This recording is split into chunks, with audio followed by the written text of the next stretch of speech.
how important having them. If you like, right mouse button to aim, base bar to stay, stamping the right mouse is a weapon at all. You can press the space bar. Once you shove her again, there she fell back on the second attempt. Walk up.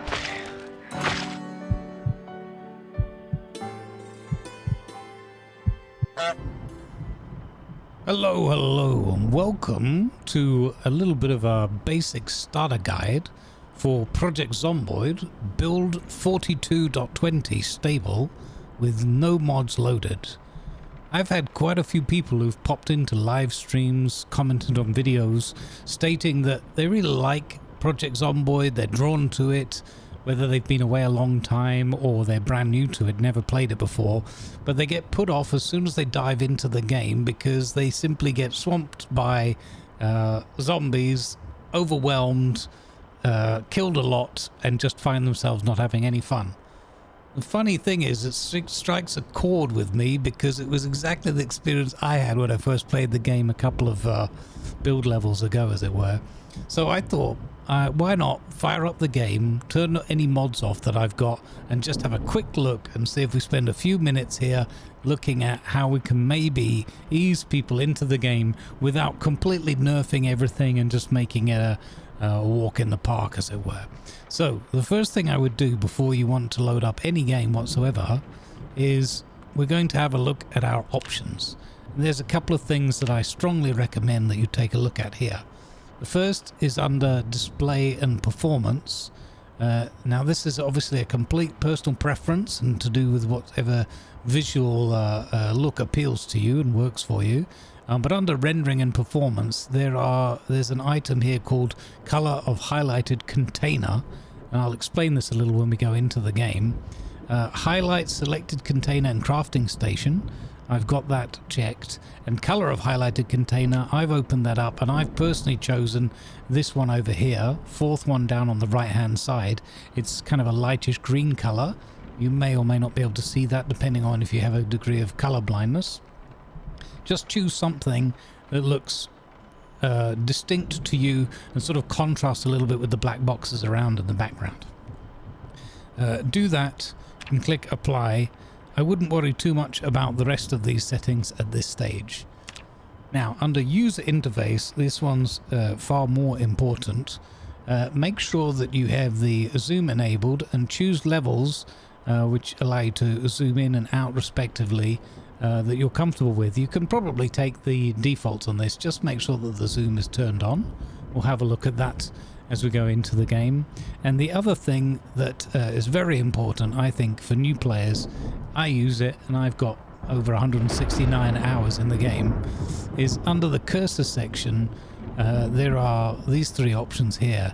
The ISO cursor visibility, what the heck does that mean? Well, we'll see. When we're targeting things, looking around in the game, there's a cursor and I'm going to set that to something that we're comfortable with. In this case, I'll set it to 30 just to make it more visible for the video. I usually pay it 15 because I like things to be a bit more immersive and not have too many distracting things for myself and for audiences. The next two are show mouse cursor while aiming. I'm not going to worry about that right from the start, but you can leave it checked. And this one's very important. This is probably unchecked by default. Melee target outline. We will see what that looks like in the game. I'll show you some examples. What that does essentially is put an outline around the target that you're aiming at. That will do two things. One, make that particular avatar a little bit easier to track with your mouse. And secondly, in conjunction with the cursor visibility, it will show you whether or not you have a target highlighted or whether you're missing it. That's one of the key things that tripped me up when I first got into the game. I thought I was aiming and swinging at a zombie. The game thought otherwise. So make sure you turn that on and have this visibility set to, I would recommend probably even higher than that. Let's go 50% and we'll have a look there. Okay, here's another little tip for you in the options. Go to key bindings, scroll down the list until you find NPC interaction, and then they'll find a key mapped to Q by default for shouting. Click on that, click on assign no key, click on apply, and be very happy, because now you will no longer fat finger the Q key while moving around or in combat, calling forth a horde of zombies to your location. Under accessibility, in particular, there's a setting here, pause game. Now this is when you're playing solo, single player. Pause game when viewing map. If you check that one on it, which I recommend as a new player, when you open your map and it's possible that you're not going to be listing out, you might lose your bearings or lose track of time where you're zooming in and out looking at things, this is going to save your life, because if you don't have this checked, you're going to forget whilst looking around the map, getting distracted, caught up with things, just idle curiosity or whatever. You're going to probably find yourself getting snuck up on and bitten and eaten while that's happening.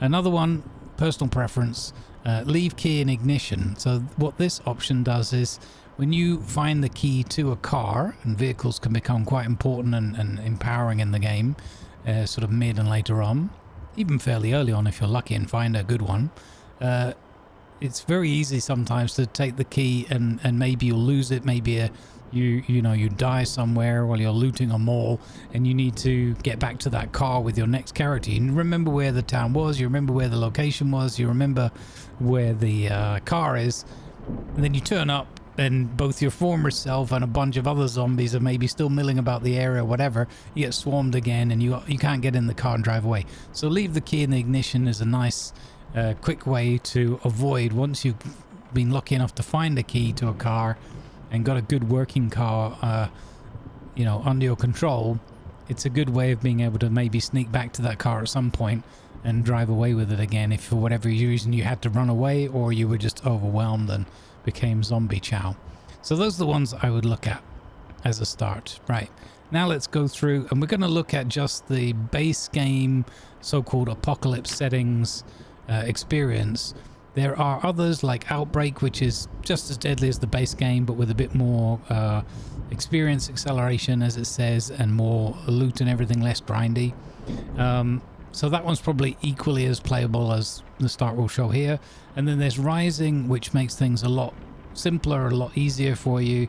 There's custom sandbox and so forth. I'm not going to go through all of those right now. I'm going to focus just on new player, returning player, or new player to build 42 apocalypse settings, just to show you that you don't have to be too perturbed, too frustrated with how the experience can be or may have been for you already.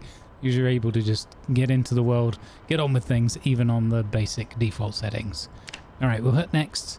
Then it's an important choice of where to begin. Essentially, from the four main starter locations, Muldraugh, Riverside, Rosewood, and West Point, Muldraugh is probably the most challenging because it's going to put you down in the biggest town in the area, urban areas, so town centers, shopping malls, these kind of things. That's where the zombie is going to be, a zombie population, as it were, is going to be focused or more intense, typically in any game. So the bigger the town you pick, the more likely you're going to be spawned into a location, a building where you're going to have a faster or a shorter time until you're interacting with zombies and potentially going to be running into a lot more of them. So my suggestion is not to pick Muldraugh, but to pick something like Riverside, which is a fairly small town, although again the urban centers, so the darker grey areas, the more in the center of things you are, the more challenging your start is going to be. Other alternatives are Rosewood, which has a lot of good suburban areas and things, these kind of pinkish, these lighter colored areas. West Point as well is similar, but you can see a larger town, more built up, near the airfield over here at Valley Station. So my tip for now would probably be to go to Riverside. That's the one I've been playing at most recently myself, so it can probably guide you around some of the areas. But again, wherever you pick, essentially the spawn can put you more or less anywhere within there. You're going to want to head away from the darker grey areas if you're looking to avoid too much combat early on when you're not prepared. Your character is maybe a lower level at the start. You don't necessarily have all the good weapons and things. So go for something like Riverside, but anywhere you pick, you can literally pick any of them, but you want to probably try to move away to somewhere that's one of these more pinker or one of these areas that's more on the outskirts, so you're not going to be swamped by heavy numbers of zomboids. All right, we'll pick Riverside and go from there. Right, profession. So first up, you get this custom occupation. You start with 8 points to spend, and you have some points in fitness and strength already, or some of those major skills already. So you could go through here and pick all sorts of really cool things on the available traits, the positive ones, and then the red ones are negatives. And you see by the minus points here and the plus points here, you need to end up with a balance of 0 or above before you can start. So go ahead, pick anything that you want, that you like the look of. I'm not going to, you know, this is just a sort of quick start guide, so we're not going to spend too much time in this. What I'm going to do is I'm going to go with something really simple. We're going to just pick Burger Flipper. That gives us some cooking skill, some fitness, maintenance, short blade, strength, and 2 points left to spend. And I'm going to pick something nice and simple for us to take. I recommend for beginners, you can pick up Dexterous for -2. That will bring you to around 0. Or Fast Reader. So reading books gives you either access to recipes and things like that, or gives you buffs in terms of XP. So you have a certain set of skills and learning from skills books, like a book on mechanics, for example.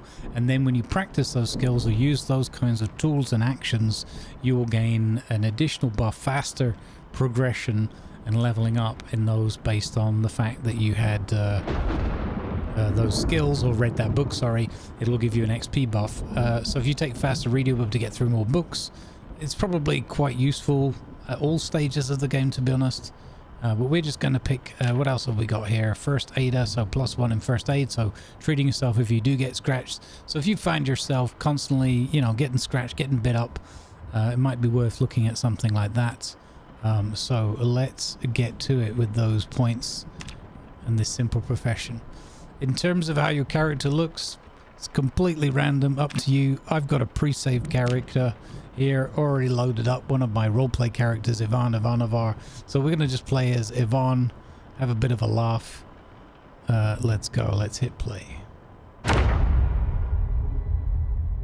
There's that ridiculously loud sound. There's another one coming up once it's finished loading. Alright, and we're loaded in. Now, first thing to do is take a look around you. Press and hold your right mouse button and just turn around. You're not moving, you're not making any sound, you're just looking around. And one of the things we'll spot right away, in this case, is a television and or radio are on and they're blaring away. And what does sound do like that? It's going to draw zombies in. So we're going to move over to the television set. Again, it might be a radio, and we're just going to click the TV, and then on the pop-up that comes up, we're going to click turn off. Now, you can see there's still something else going on. It could be this radio over here. It is. So we're going to hit turn off on that as well. And now we have peace and quiet. Very good. Okay, now you remember some of those settings we changed earlier about that ISO cursor. Well, if you see here that circle with a spike or a line coming out of it, that is the ISO cursor. So that is basically your aim cursor, what you're aiming at. You can see as a whole right mouse button and move around. It's moving my character to look at it. And that's going to be important because the bottom of that is essentially your actual target reticle in melee. So when you're aiming at something that you want to swing at and you or push like that with my arms to push a zombie over, it's the bottom of that circle that's going to be determining what I'm actually pointing at or actually hovering over, as it were, when I left click to do that push. So this is why change that visibility, make sure it's either 100% or 50%, something like that when you're brand new to the game will be very helpful. Okay, that's the first part of the cursor. Now the next thing you're going to want to do is start looking around in some of these drawers, tables, cupboards, and see if you find anything, a weapon, something like a baseball bat, other items that you might be wanting to look for, anything really long handle.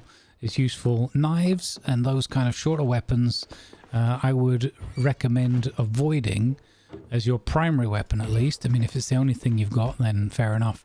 The reason being is that you have to be close to your enemy in order to be able to use that. So here we've got a Griddle Pan, so we're just going to equip that as our primary weapon for now. Again, not at all ideal, but we have a Griddle Pan. We can swing it like this. Alright, it's a start. We have a weapon. Bottle opener. Don't need that right away. One of the things I would recommend looking for very early on, if you find one, hold on to it, treasure it, is a can opener. Because a can opener can save you, especially when you're very hungry. Here's a butterfly knife as an example. If I equip that now as a primary, look at how close I have to be and how kind of weak that is against a shambling full human weight corpse coming at you. Not going to do that much. However, as a knife, it could be useful. So I'm going to keep the knife. I'm going to equip the Griddle Pan back as my primary. That's the best we got so far out of this house. Let's have a look. There wasn't really anything else going on. Here we go. Here's a couple of important matters. So, one, there's a magazine in here, which has important recipes. And this teaches you some cooking recipes. So you can grab that or just read it and it'll read it and then put it back into the cupboard. We'll grab that and take that with us. Next things you want to grab are a pencil and scissors. So what I'm doing is hovering over the item, left clicking and holding, dragging across and either dropping it into the box, or if I had a bag down here, something like that, it's a different container, or I can drag it into this list here, let go, and it will move the item across. We might as well take that trying.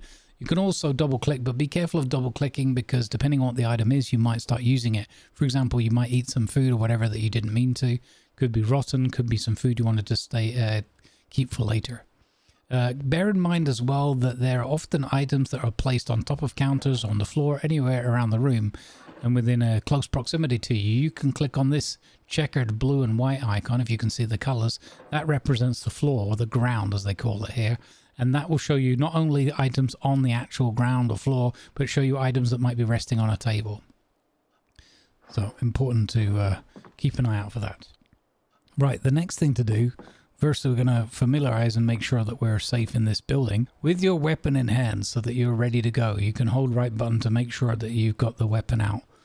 We're going to move over to this door, open it, and just be ready to step back just in case. So right click, hold the weapon again. If there'd been a zombie hiding behind the door, it can happen sometimes and you get a bit of a shock. We have a look in this drawer here. The reason we took that pencil, actually we can take one of these pens. I'll take a green one for a change, why not? There's also a tissue there which could be useful as first aid, and a box of tissues. We'll ignore that. Let's have a look in this counter over here. There's a sheet. All right. Take the sheet. If you find a sheet early on, grab it. I'll show you how to use that. This is just going to be a few little random tips that occur to me as we're beginning. Now, one of the other things is you have line of sight, obviously, through windows and doors if they're open, if you have just glass there that isn't obstructed. You will also see that this window has curtains on it. Now, you can right-click on that, click the window category, and click Close Curtains. Now we don't have line of sight through it, but importantly, that means if a zombie was shambling past on the outside, they wouldn't have line of sight back into the building. To us either, so we wouldn't attract their attention. We might still attract their attention, for example, if that television was on and they heard the noise, and they might start trying to bump against the window. We can hear something. Something is agitated outside. Maybe there's something in that shed that's seen us through a door. The other thing you can do is you can click Shift and E, and that will close the curtain as well if you're next to a window with curtains on it. Now, here's another tip for new players or returning players, or those that are just a bit frustrated with how their start experiences go. There is an option that we left on by default, which is that the doors should shake if there's a zombie trying to push in, break through them, whatever. This door is not shaking, so it should be okay, but there could still be a zombie in this room. So again, we're ready with our weapon. We left click to open the door. We right click immediately to get our weapon out, and we're ready to hit anything. We're also prepared to be moving back away from the door. Moving back is one of the most important movements in this game at all in terms of combat. No, I can't see anything there. Now you can see at the bottom of the screen, it might be hard to perceive, but if we look carefully, this door is shaking back and forth. So what happened is when we went in front of that window before we closed the curtains, the zombie had seen us through this glass window, through that glass window, and that's why it's agitated, because it's seen us and it's still remembering that we exist and it wants to come and eat our brains. So if we come over here carefully, we get to a point where we can see through the window there. And also, if you look at the top right of the screen now, you have this Moodle that's appeared. You got a little bit of a shock there because, yeah, zombies are pretty terrifying. So what we could do is we could move closer to the door so that we can actually pull the handle, press E or left click on it, and be ready to back away. That door is actually locked. So fortunately, we didn't have to worry about being attacked. All right.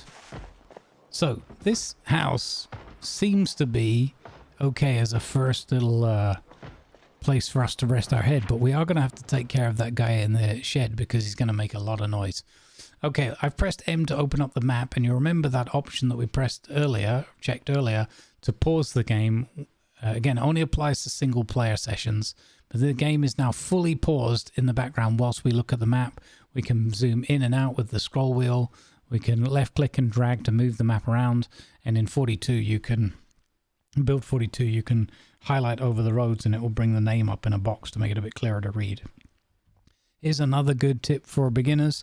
Down on the bottom right of the screen, there's a box of buttons or a list of buttons, and one of them here, the fourth one in, that looks like a little square or diamond or 4 squares tied together. If you click on that, it can change the map from that funny kind of angle that fits the isometric view that you have in game to a more straightforward flat map grid, as if you were folding a map out and looking at it. I prefer to look at it this way because it's easier if I'm giving other people in multiplayer games directions, or I'm just thinking, okay, do I want to go left, right at the next street? Am I going north? And so this way I can just think for myself, okay, this is north, east, south, west, that kind of thing. But whatever your preference is, there's no right and wrong way. Just use the map how you want to.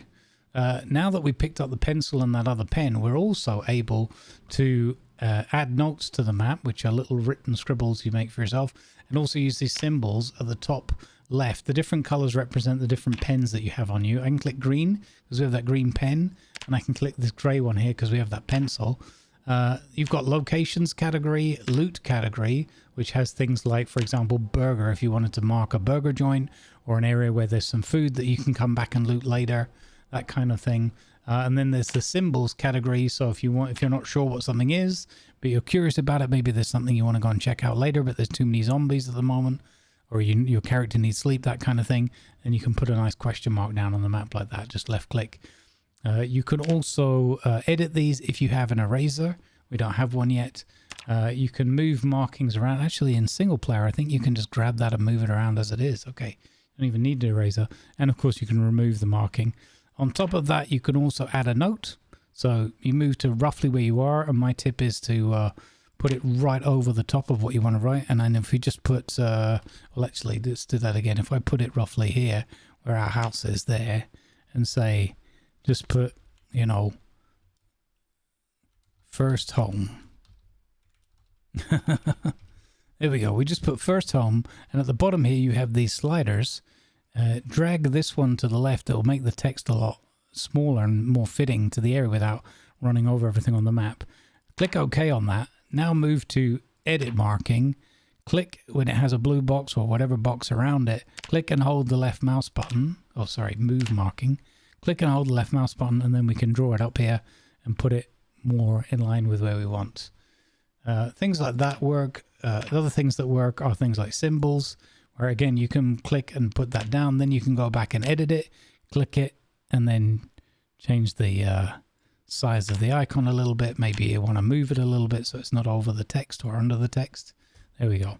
So that's how to use the map annotations. That can be a big help. So what we're going to do is, because we couldn't get in through that door because it was locked, what we're going to do instead is come around to this window, have a look through, and then we can see the zombies not paying attention to us. Now, if we press left click once on the window, we'll try to open it. There we go. It took us a bit of an effort, but we could. Now, you can either right click and under window category do climb through, or you can hold down, press and hold down E, and we're going to climb in here and we're going to have a fight with this zombie. Right. So, right click and hold. We're going to try to mouse over or just beyond this zombie, and we're going to, in fact, what we'll do is we'll press C, so we crouch down a little bit, make slightly less noise, and we're going to sneak up behind him, And then we're going to see when we've got him there. You see that red highlight? So that means that's when the reticle is over the target. So you see how the bottom of the circle's more or less under his feet? And we're on his head there. So he's moving backwards and forwards. So that is why we turned on the melee target outline. Without that, you wouldn't know exactly when you were targeting and when you weren't. So when we've got him targeted, we're going to hit him. We're going to hit him again. We're going to keep hitting him like that until he goes down.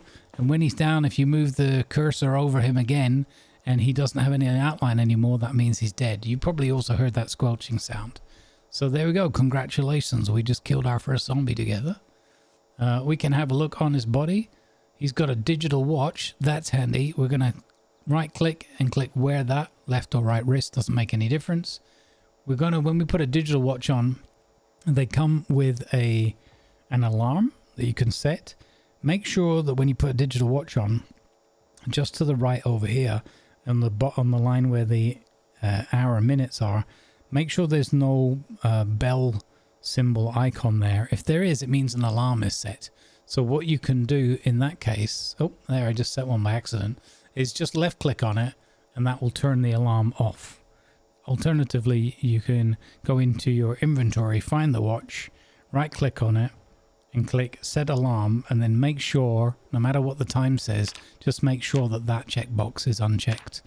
That's useful because that owner of that watch might have had an alarm set for, say, midday. You might be walking along the street, sneaking past some zombies. Next thing you know, the alarm goes off and you're like a dinner bell ringing right next to them. All right, let's have a look on these shelves. And right away, we've had a bit of luck. We found a long stick, that's handy, a small handle, but we've also found a wrench. I'm going to grab that wrench and we're going to equip that as our primary weapon. That's going to do us a lot better than a griddle pan, which we can keep on us for cooking later on. But we now have a wrench, which is going to put the enemies down a mite faster. The other thing it's going to do is it's going to help us if we use a maintenance oriented weapon, crowbar, wrench, that kind of thing. It's going to help us improve our maintenance score over time as well. But that's, again, we're getting into complexities that we don't need to worry about right now. Okay, let's not worry about any of those items right now. Now from the inside, we're able to open this door. So that's the important feature of Project Zomboid is whenever you need to get a door open that's locked and you can't get through any other way, you can either disassemble it if you have the right tools, but again, that's too complicated for now. But go around the house, look for windows and try to open the windows just as we did there with that shed. All right, another beginner tip for trying to survive. Now, I personally am not a big fan, and you see this all the time if you ever watch streams and things. People press C and then they move around sneaking like this. However, when you're starting out in the game and you're not familiar with the area, this is a really, really important tip. Get into your slight haunch, press the C key, be in this stance and move around, because you will make significantly less noise with your footsteps and your just general movement than you would otherwise. Oh, here we go. We have a zombie sneaking up on us. So you had a good example there where I wasn't looking exactly where the zombie could have been coming from and I missed it. Here's another good example of showing how important having the highlight turned on in the options is. Let's check this guy. I always check the zombie bodies to make sure. Another beginner tip for you. Check them in case they've got something on them like residence keys or car keys, because you might find something. Oh, hello. There's another one already. All right. There you go. I've knocked them down. Stand on top of them and they will be pinned to the ground. They can't get up at you or bite your ankles as long as you're standing on top of them. So if you get caught out by 2 zombies, for example, then you might be able to knock one down and stand on it while you're fighting the other one off. However, again, for beginners, I would probably advocate you're better off running away if you get 2, especially if you get 3 or more. You're better off moving away quickly and getting your breath back, breaking line of sight. Okay, let's check this body. They do have a leather coat, which offers good bite and scratch defense. Remember we talked about that earlier. So I'm going to wear that leather coat. It might get a little bit toasty warm, but that's going to give us now, if we carefully look around us. Make sure there's nothing else sneaking up on us. That's going to give us, when we look here at our protection levels, look at all that glorious protection. We got 20% against bites and 40% scratches from most of our upper body. Hands are still exposed, head is exposed, but even our neck got a little bit of protection. So that's a good example. Now, top right corner, we're slightly thirsty. So let's go back into our house quickly before we move on. Oh, this door is actually locked, so that's a good example. Even in the starter home, it doesn't necessarily mean it was yours. It's just where you happen to spawn in, and it's up to you if you want to make it your home. So we're going to come back into the house. We're going to stand up so we can walk a bit quicker. Move across. We're just going to open that front door and close it. That's now unlocked for us for good. We're going to find ourselves a sink. At the beginning of the game, all of the power and plumbing are still working off of mains. So it's a good opportunity to grab yourself, you know, to take a drink fairly often, especially when you need one. There's a beer can there if you prefer. I'm going to see, I don't think we saw anything like a cup or a plastic water bottle would be perfect to carry water around with us. So we haven't got a receptacle. There's an empty jar there. I wonder if we could use that. Let's try, shall we? Let's learn. Click on the tap, chrome sink, fill, empty jar. There we go. We'll take a jar of water with us. It's not ideal, but it's better than nothing. There we go. So if we need water when we're out and about, we can now drink from that jar. Okay, now, next tip. You can pan around on the screen by holding right click as if you were aiming at something and just moving the mouse further away. Again, zoom in, zoom out with your middle mouse button. So you can see quite a lot further when you pan around than you could otherwise. This is important because, one, you might spot groups of zombies or even hordes shambling through that you want to avoid. And it might also give you a general direction where you want to go looking. Look, there's another zombie over there. Okay. Right. What do I do now, Grumbles? Well, the next thing you do is go looting around and looking and see if you can find yourself some better weapons or even a house upgrade. One thing I would advise you is that there are houses with alarms. It's just an RNG chance when the world is spawned in.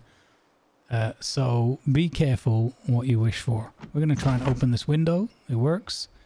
We're going to jump in. I couldn't see any zombies around. We're going to immediately look around us, holding the right mouse button. No, nothing, no deal. So we're going to go walk over to the door, open it, close it again so that nothing wanders in behind us. You could prefer to leave it open if you want, so that you've got a quick exit. That's your choice. And now we're going to carefully investigate around this house. Nothing in this room. It's nice and quiet. So we can have a look in the cupboards. Starting to see comic books, things like that, which are good to keep your boredom levels down and so forth. Television is turned off. Nice, just the way we like it. Cupboard over here. Nothing super useful in there yet, although there's a wristwatch if we hadn't found one already. Ah, and bingo, can opener. So whenever you find a can opener, take it. You want at least one on you at all times. They can break, but they don't generally break too quickly.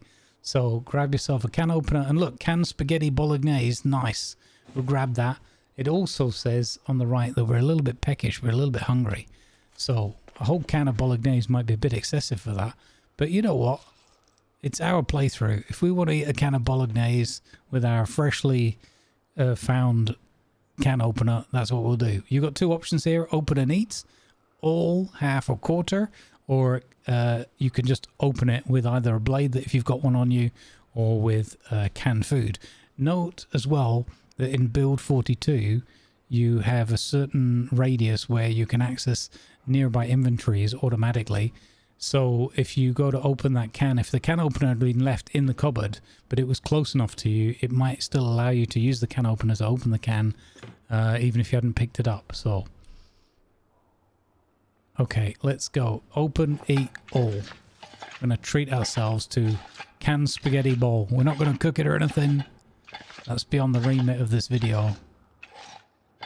My goal here is to allow you to start the game up, join a standard set of default settings, adjust your options to make your life a little bit easier, a little bit more comfortable, and be able to get past those first, you know, few hours, that first day in game, and have maybe a little bit more, or even a lot more fun than you were having previously, because you didn't just get butchered every 2 minutes. Now, you remember we picked up that sheet earlier. We come to this back door. This back door, which will open and close quickly, doesn't have any curtains. But because we picked up the sheet, we can right-click on that door, click on door, and click Add Sheet. And that will give us an improvised curtain, which you'll notice is open. You can now right-click door, close curtains, or Shift and E within range of the curtain, and it automatically closes. Similar here, Shift and E. There are curtains on that window already, so we can cover that. Now let's investigate the rest of the house. So opening a door, always ready with the weapon. Here we found ourselves a clothes washer. That's very handy. Saves you a lot of time and soap if you need to get all that blood off your clothing again. Ah, there's a zombie outside. We just caught a glimpse of him through the window. Oh, 2 or 3 actually. So this could be rough. Let's pop outside and see what's going on here. There's actually 4 of them. So here's my next tip. There are multiple zombies coming in. Back away. Let them come to you. And once you've got the highlight in place, hit him. If you're lucky, you knock him straight down. Get on top. And you can either press Shift to stomp on them, or just keep pressing the left mouse button, right mouse button to aim, left mouse button to swing. Now remember that you have to have the red outline at all times if you want to hit them. Okay, here's another top tip for you in combat. Never be afraid to just walk backwards, walk away, get some space. So that you just basically don't want them to get close to you. When you stand on top of the body like this and you have the red outline, they're pinned down. Press the space bar to stamp on them. Stamping on the head is the most effective. So there we go, zombie down. We already just took care of 3 zombies in short succession. Let's go back and check the corpses, make sure none of them had any keys or anything exciting in their pockets. Looks good, nothing doing. And then there was a 4th one, if I recall. So again, I'm walking around upright. I could crouch over to attract less in at one time. Here she comes, and swing. Bang. There we go. We knocked her down. Walk onto her body. Stamp on the head. There you go. Easy kill. And the good thing with that is, whilst it does bloody our shoes somewhat, you won't really do too much wear and tear to the shoes typically, but you will wear your weapon out if you keep swinging it, even at the ones you've got pinned down already. So save yourself a little bit of durability on your more important items like your weapons. Can we get that open? Oh, that window will not open for us. Okay. Okay, here's another beginner tip. You can right click and smash a window if you can't get through it. You've got a weapon on you. Make sure you do have a weapon, a sensible weapon, like a elongated, like with the wrench we have, or something longer. Now bear in mind, you might cut yourself. Also, smashing a window makes quite a lot of noise. We'll do it now. There we go. There's also residual glass around the window, so you want to go again to window and then remove broken glass. Again, if you're really unlucky, you might cut yourself, but you're more likely to cut yourself if you go through the broken glass window than not. We'll close that curtain. Have a look in the bathroom cabinet, always important. These are the kind of places where you'll find things like sleeping pills, where you'll find tweezers. They can be very important later on as well. Where you'll find painkillers and the such. So always keep an eye out for bathrooms and the loot you might find in them. Let's hop upstairs, tool out in case there's something waiting on the corridor just above, because you won't see the next floor until you get to there. Ah, claw hammer. It's a bit worn out, but hammers are some of the most important tools in the game. So we're going to grab a hammer. Here's an important tip for new players, your encumbrance. and you open your inventory up here on the top bar, you will see a number on the left, / and a number on the right. Number on the right is the maximum capacity that container or item is designed to carry. In this case, this is what you can carry sort of on your person, in your pockets and such. We can carry up to 12, be that pounds, kilograms, whatever. We're currently carrying 10.03 from all these various items. If you go over 12, you'll be encumbered. If you start walking around with that for too long, you're going to start getting muscle strain. You're going to start injuring yourself. It's going to basically end up being no bueno. So keep an eye on that weight, and if need be, of course, drop some items or put them at least in a more appropriate place. Now be very careful when moving around upstairs. Again, the zombies won't always have heard you, and they won't always be banging on the door. Sometimes they'll just be hanging out in a room doing nothing, and they'll catch you off guard. Sewing kit, also a very important item. So keep an eye out for that. And we have our first bandage. Wonderful. There we go. If we had been cut or bitten, we might have needed to use a bandage to stop the... or even cut ourselves in the glass going through the window. So again, nothing banging on the door, but just be ready. Press E to open the door. Oh, and there he is, right there. So I had my weapon out, ready to go, holding the right mouse button down, and I was able to swing quickly with the left. And we got him. Boy, oh boy, that could have gone a lot worse. Okay, what do you got on you, buddy? Not a lot. Okay, a basement. Now, it's only a smaller percentage of buildings that will have a basement. First thing to look for is a light. Switch the light on. You never know, there might be a zombie. It was a little bit hard to spot. Basements often have many important things for mid and later game. Lots of tools and items that can be really helpful. Look, spade, gardening tools, another hammer, actually in a better condition. We'll put that old one away, the worn one, we'll take the good one. There we go. Crowbar, very useful tool. Grab the crowbar. Oh look, we're now over encumbered. So I would say we need to get rid of the griddle pan. Let's go upstairs and put that back in the kitchen where it belongs. We don't need that as a backup weapon anymore. Crowbar can function both as a very important weapon, but also help you learning maintenance and carrying out certain tasks like crowbarring open doors and such in certain circumstances. Right, let's go to the kitchen, put that griddle pan down and see if that fixes our encumbrance. There we go. Oh, I ended up just throwing it on the floor. Never mind. But you can see my encumbrance now is below 12 again. So we're in a good situation. Now, one of the other important mechanics I didn't show off yet is... Oops, never mind, I hit him too hard. But is the shove. So even if you don't have a weapon at all, you can press the space bar. Once you have them highlighted and they're close enough to you, you can press the space bar to shove them to the floor, then quickly go and stand on them if they fall over. Eventually they will. Stand on them to pin them down. Holding right click, press space, and you will stamp on their heads again. Another tip, go to a fence, something that's vaultable relatively easily, and as long as you're not over encumbered, press E and you'll vault over. Also can work if you're just running at the fence quickly. In many cases you'll vault over automatically. This lady came out of the window. There we go, look. So we're going to shove her again. There, she fell back on the second attempt. Walk up, holding the right mouse button down. As long as you've got the outline highlighted, holding this, pressing space bar, sorry, meant we stamped on the head. There you go. Basics of combat. Mastered. Well, this was supposed to be a short and sweet one.